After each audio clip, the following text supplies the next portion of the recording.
Bonjour à tous et bienvenue sur FM Télévision. Merci en tout cas de votre large fidélité à nos programmes. D'abord, l'actualité, Félix Tshisekedi, la rencontre People Kagame.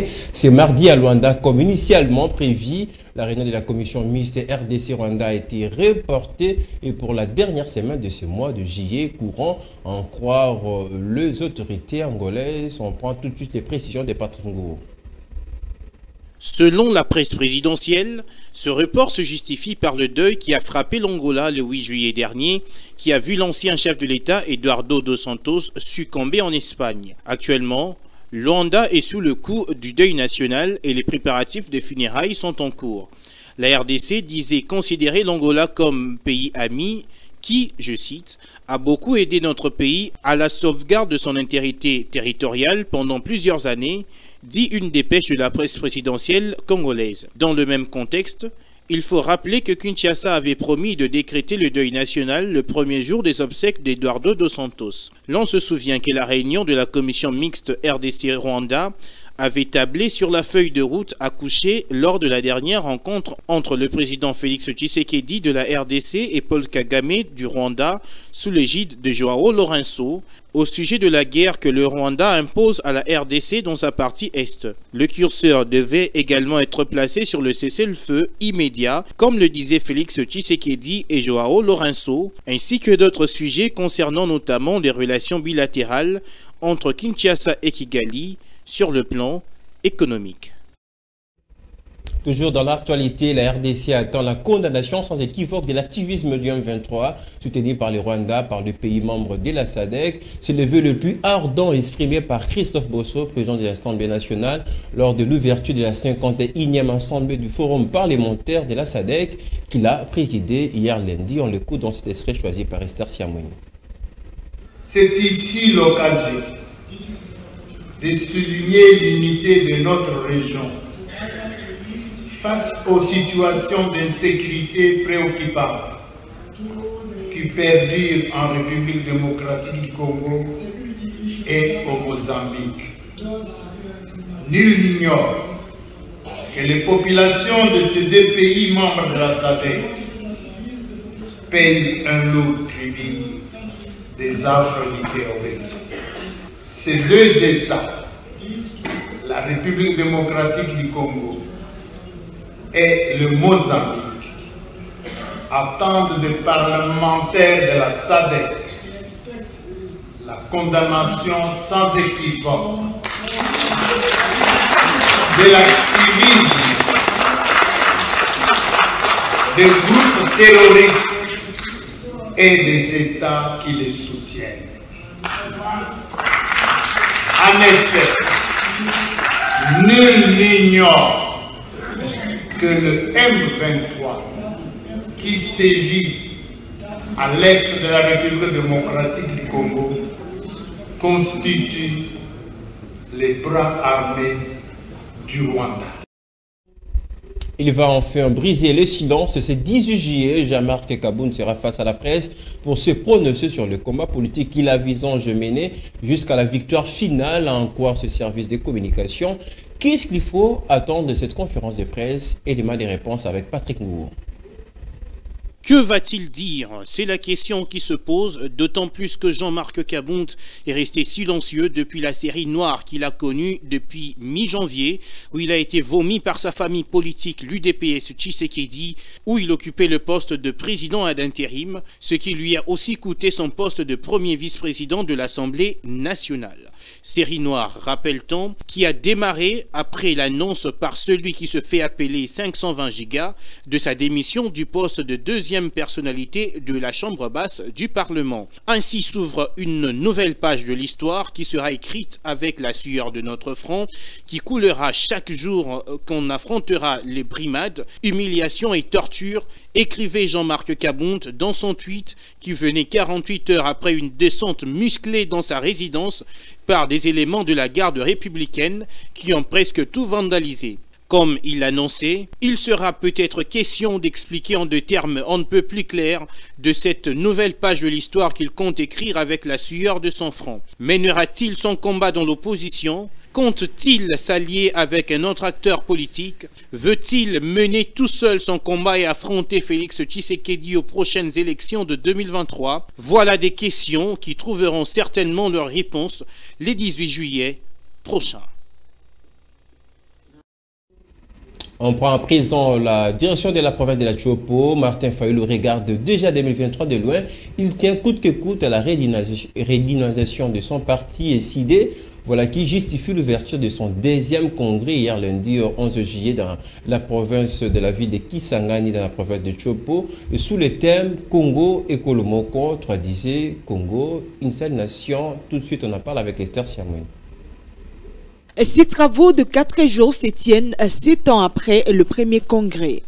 Martin Fayulu, président de l'ECD, appelle les cadres et membres présents à une évaluation correcte. Nous devons faire une évaluation exhaustive et sans complaisance de la situation générale de notre pays.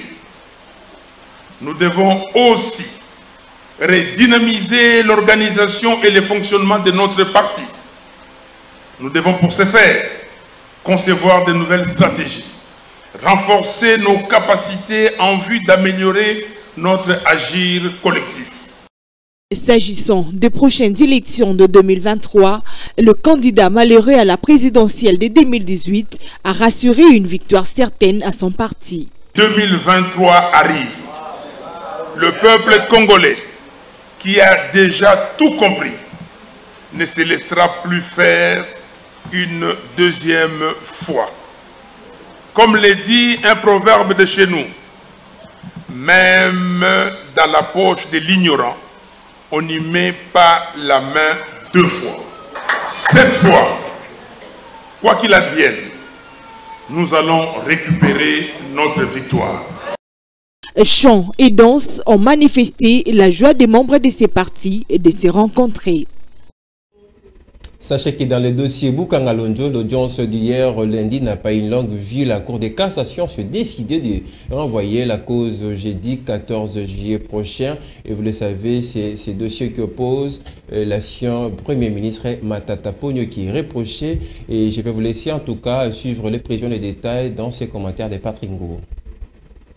Matata Ponyo avait fait personnellement le déplacement de la Cour de cassation avant que cette audience ne soit reportée quelques minutes après son début, faute d'interprète pour Christophe Glaubert, responsable de la société Africom, qui ne parle qu'anglais. Pour la petite histoire, à la Cour constitutionnelle, M. Christophe Glaubert avait ramené son interprète, mais qui a été refusé parce qu'il fallait que la Cour, c'est une obligation de notre greffe pénale à commettre un interprète.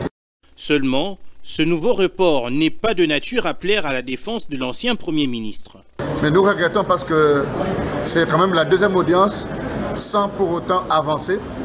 Ça décourage un peu ceux qui veulent connaître la vérité de l'affaire Boukangalonzo. Malgré tout, les avocats de Matata Ponyo restent confiants sur l'innocence de leurs clients. Quelle que soit la velléité de ce procès, nous sommes confiants jusqu'à preuve du contraire qu'aucun argument engagé par nous dans la discussion ne sera effacé aussi facilement.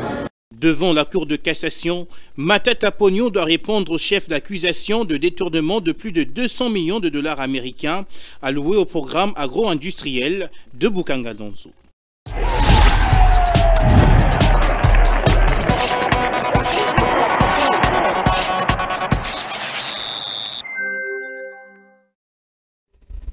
Disport à présent, les léopards messieurs des handball signent une belle entame en compétition en battant le Lion de la Teranga du Sénégal sur le score de 31-26 à match de la première journée de la 25e édition de la Coupe d'Afrique des Nations Handball Égypte 2022. Très belle entrée en compétition pour les léopards messieurs handball de la République démocratique du Congo qui se sont imposés 31-26 devant le Lion de la Teranga du Sénégal hier lundi pour la première journée de la phase de groupe de la 25e édition de la Coupe d'Afrique des Nations Handball Égypte 2022. Le fauve congolais avec une entame très serrée en première période où ils étaient menés au score 14-15 se sont ressaisis en seconde période en appuyant sur l'accélérateur jusqu'à sommer leur adversaire. Une victoire qui lance parfaitement la campagne des Congolais qui ne rêvent désormais d'une qualification pour la Coupe du Monde dans cette compétition africaine. La RDC fera évidemment sa deuxième sortie face à la Zambie, battue sévèrement 24-53 par l'Angola, et ça se jouera déjà ce mardi à 15 h. Sachez que dans notre rencontre, l'Angola n'a fait qu'une bouchée de la Zambie en match de la première journée du groupe 2 dans cette 25e édition de la Coupe d'Afrique des Nations de handball. Les Angolais à leur tour se sont imposés très largement 53-24 hier lundi en ouverture de cette 25e édition. Pour la deuxième journée prévue ce mardi, l'Angola affronte le Sénégal. Le Lion de la Teranga aura été leur entrée en matière en s'inclinant face à la RDC, j'en parlais tout à l'heure. Pour sa deuxième sortie, la RDC joue la Zambie. En cas de victoire, les Léopards seront automatiquement qualifiés pour les quarts de finale pour se rapprocher de la prochaine Coupe du Monde. On va prendre un communiqué de presse du club orange de la capitale FC Renaissance du Congo avant de terminer avec les titres. Il est demandé à tous les membres du comité sportif présent sectionnaire de prendre part à une réunion d'échange de vie que je préside ce mardi 12 juillet 2022 à 16 h au siège du comité national des supporters 6 sur l'avenue Lokolama numéro A30 quartier Matongé et commune de Kalamou à Kinshasa en prévision de la tenue de l'Assemblée générale ordinaire. Vu l'importance capitale des points inscrits à l'ordre du jour, la présence d'un chacun est vivement recommandée. Communiqué signé Maître Malo Abili Cléophas, président sportif de l'IAC Renaissance du Congo. Ça sera le temps de prendre la revue des presses.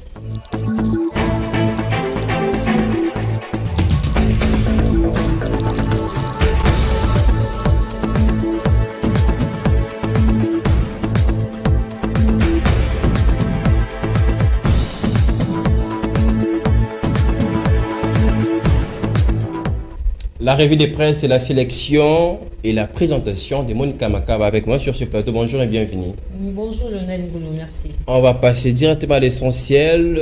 Vous sélectionnez déjà en première position le journal L'Avenir qui titre Kigali, Kinshasa se retrouve encore à Luanda. Exactement Lionel Ngolo, comme annoncé par la tripartie de Luanda en Angola le 6 juillet dernier, la République démocratique du Congo et le Rwanda se retrouvent ce 12 juillet 2022 dans la capitale angolaise, cette fois-ci dans une commission permanente conjointe. À en croire Christophe Lutundula, vice-premier ministre, ministre des Affaires étrangères, qui s'est exprimé le 7 juillet devant la presse. Cette rencontre va examiner la feuille de route adoptée par les deux parties sous la méditation de l'Angola, conclut le journal. On va rester avec le journal L'Avenir qui prend presque un titre de mon journal tout à l'heure. On va parler de la SADC. Christophe Bosso attend la condamnation des groupes terroristes et leur parrain Monica Makaba. Bien sûr, dans son mot de bienvenue prononcé le lundi 11 juillet 2022 au Bingu International, le Convention Centre BICC, Christophe Mbosso, président en exercice du Forum parlementaire de la Communauté de développement de l'Afrique australe, FP-SADC, et président de l'Assemblée nationale de la République démocratique du Congo, a en ouverture de la 51e assemblée plénière du FP-SADC dit attendre la condamnation sans équivoque de l'activisme des groupes terroristes qui opèrent en RDC et au Mozambique, ainsi que les États qui les soutiennent, conclut le journal L'Avenir. On va changer de journal pour parler de la prospérité maintenant. Devinez, j'ai une cravate rouge. On parle de Matata Pogno. Voilà, l'audience a envoyé Monica. Bien sûr, comme Matata Pogno, programmé pour hier lundi 11 juillet 2022, la toute première audience du procès Boukanga Lonzo, impliquant le sénateur Augustin Matata Pogno, Patrice Kitebi et Christophe Grobler, patron de la société Africom, n'a pas finalement eu lieu, puisque le Sud-Africain, le dernier cité, s'est présenté devant la Cour de cassation sans interprète anglophone, pouvant faciliter la compréhension des faits. C'est face à une telle situation que la Cour a jugé bon de renvoyer l'audience pour le jeudi 14 juillet. Monica Makaba, on va terminer avec la vraie thématique qui titre pour n'avoir pas perçu leurs arriérés. Les syndicats de l'EPST saisissent Tshisekedi pour sauver les examens d'État qui est en danger, j'en ai l'impression. Effectivement, Lionel Ngolo, au sein des syndicats de l'enseignement primaire, secondaire, technique, il n'y a qu'un seul mot d'ordre, pas de correction, ni publication des résultats de toutes les épreuves nationales faites par les élèves. Si le gouvernement n'honorait pas ses engagements, il s'agit bien de la seule alternative pour le gouvernement de sauver l'année scolaire 2021-2022 qui doit se clôturer le 19 juillet, j'allais dire. Le porte-parole de cette structure BC qui a lu cette déclaration a fait savoir que le syndicat demande au chef de l'État, Félix Tshisekedi, d'instruire le ministre du Budget et celui des Finances à payer les arriérés des enseignants et des inspecteurs de ce secteur avant la fin de cette année. Le président de la République qui tient mordicus à la réussite de l'éducation nationale est appelé à sauver ni extrémie l'année scolaire en cours, conclut la vraie thématique. De l'avenir à la prospérité, et puis la vraie thématique, c'était là votre sélection dans cette revue de presse. Merci Monica Makaba. Merci beaucoup Lionel Ngolo.